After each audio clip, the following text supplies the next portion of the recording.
Ang mabuting Samaritano.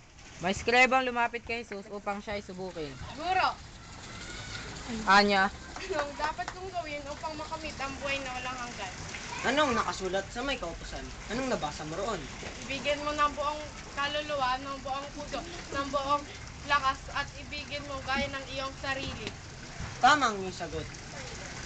wika ni Jesus.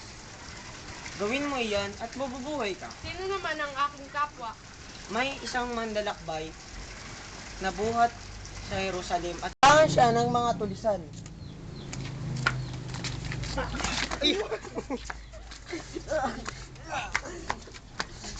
Ginuha ang pati ang damit sa katawan.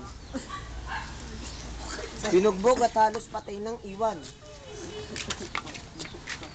Nagkataong dumaan doon ng isang saserdote at pagkakita sa nakahandusay, siya ay lumihis at nagpatuloy sa kanyang daan. Dumaan din ang isang Levita, ngunit tiningnan lamang niya ito at nagpatuloy sa ang Samaritanong naglalakbay na naparaon.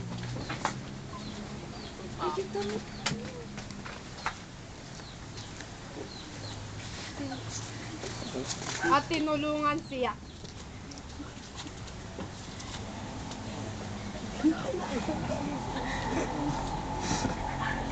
Saan ba yun?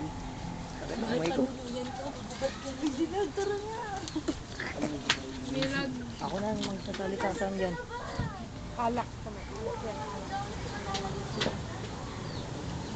Alam mo.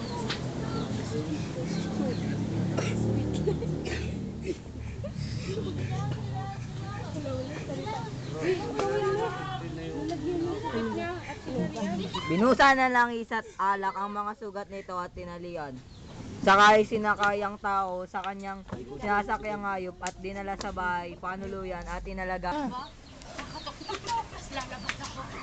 Tao po! Tulungan niyo siya! Oh, anong nangyari sa kanya? Siya binugbog ng ating mga kawal. Oh, mga mare. Kailangan daw niya maggamot.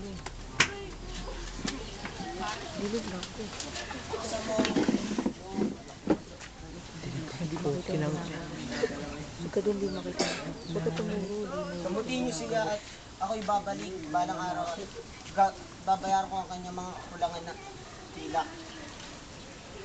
Sige po, pagbalik niyo po, aasahan namin. Salamat naman sa Diyos. Alis na po ako. Alam.